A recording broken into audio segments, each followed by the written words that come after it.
Praise lord. దేవాతి దేవునికి వందనాలు. ప్రభు నామమున మీ అందరికీ నా ప్రత్యేకమైన వందనాలు, శుభాలు తెలియజేస్తున్నాను.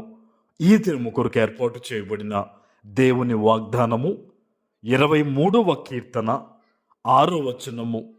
నేను బ్రతుకు దినములన్నయు కృపాక్షేమములే నా వెంట వచ్చును. చిరకాలము యెహోవా మందిరములో నేను నివాసము చేసేదను. దేవుని నామానికి మహిమ కలుగునుగాక. ఈ ఉదయకాల సమయంలో సర్వ సృష్టికర్త అయిన నీ తండ్రి నిన్ను ఆశీర్వదించి గొప్ప వాగ్దానాన్ని నీకు అందిస్తూ ఉన్నారు. హల్లెలూయా. కృపాక్షేమములే నీ వెంట వచ్చేటట్లు ఈ దినము దేవుడు నిన్ను ఆశీర్వదిస్తూ ఉన్నారు. ఆమెన్. ఆనాడు దావీదు కూడా ఎలాంటి పరిస్థితులు గుండా వెళ్ళాడండి. తరమబడ్డాడు, దాక్కున్నాడు, అనేక ఇబ్బందులు ఎదుర్కొన్నాడు. కానీ దావీదు అంటూ ఉన్నాడు, కృపాక్షేమములే, నేను బ్రతుకు దినములన్నయు కృపాక్షేమములే నా వెంట వచ్చును అంటున్నాడు. దావీదుకు తెలుసు దేవుని మనస్తత్వము, దావీదుకు తెలుసు దేవుని బలం ఏంటనేది. అందుకనే ఈ మాటను పలకగలిగాడు. ఈరోజు నీ జీవితంలో నువ్వు వెనకాల పరిగెడుతున్నావేమో, అప్పులు తీరడం కోసం, ఆరోగ్యం సంపాదించుకోవడం కోసం, ఇబ్బందుల నుంచి బయటపడడం కోసం, ఏదైనా శుభకార్యం జరిగించడం కోసం నువ్వు పరిగెడుతూ ఉన్నావేమో. ఈరోజు దేవుడు నిన్ను ఎంత ప్రేమిస్తూ ఈ వాటిస్తున్నారంటే, కృపాక్షేమములే, కృపాక్షేమము నీ వెనకాల రాబోతూ ఉన్నాయి. ఆమెన్. సర్వోన్నతుడైన దేవుని పాదాల వద్ద నువ్వు ప్రార్థన చేస్తే, దేవుణ్ణి స్తుతిస్తూ ఆయన ఎదుట నిందారహితుడిగా నీవు జీవిస్తే గనక అవన్నీ కూడా నీ వెనకాల వస్తాయట. అందుకనే లేఖనంలో ఒక మాట ఉంది, ఆయనను ప్రేమించు వారికి సమస్తము కూడా సమకూడి దేవుడు జరిగిస్తాడట.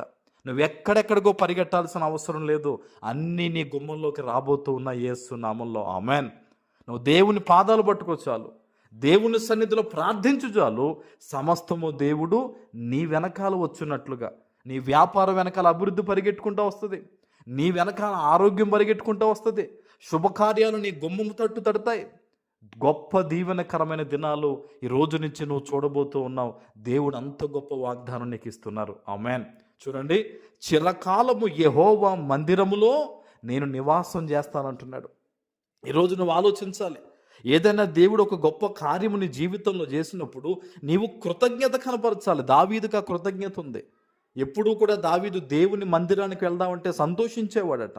నేను దేవుని మందిరంలో ఉంటానంటున్నాడు. ఈరోజు నువ్వు ప్రమాణం చేసుకో దేవుని దగ్గర, అయ్యా నా జీవితంలో ఈ శోధన తొలగితే నేను సాక్షిగా ఉండి నీ పరిచర్య కొరకు వాడబడతానయ్యా. ఇదిగో ఈ ఇబ్బంది తొలగితే నేను సాక్ష్యము చెప్పుకొని నీ సువార్త కొరకు వాడబడతానయ్యా. నేను వాక్య పరిచర్య చేస్తానయ్యా. నేనే ఒక వాక్యము వలె మారి తండ్రి అనేక మందికి నేను కనబరుస్తానయ్యా అని దేవుని నీతిని, రాజ్యాన్ని ప్రకటించడానికి నీ ఒక మాట, ఒక వాగ్దానం దేవుని కోసం ఇస్తే ఆయన బైబిల్లో ఉన్న వాగ్దానాలన్నీ కూడా నీ పట్ల నెరవేరుస్తారు. ఆమెన్. ఈరోజు అంత గొప్ప దేవుడు నిన్ను బలపరుస్తూ ఉన్నారు. నువ్వు భయపడొద్దు, కృంగిపోవద్దు. ఎవరో నాకు సహాయం చేయట్లేదు, ఎవరో నా వైపు చూడట్లేదు కాదు. ఈరోజు దేవుడు నీ వైపు చూస్తూ ఉన్నాడు. ఆయన వాక్కును నీ వద్దకు పంపుతున్నాడు కనుక విశ్వాసంతో మోకరించి ప్రార్థన చేయి. ఈరోజే ఈ వాగ్దానము నీ పట్ల నెరవేరుతుంది. ఆమెన్. ప్రార్థన చేసుకుందాం. పరిశుద్ధుడా, ప్రేమ కలిగిన తండ్రి, మీకు వందనాలు.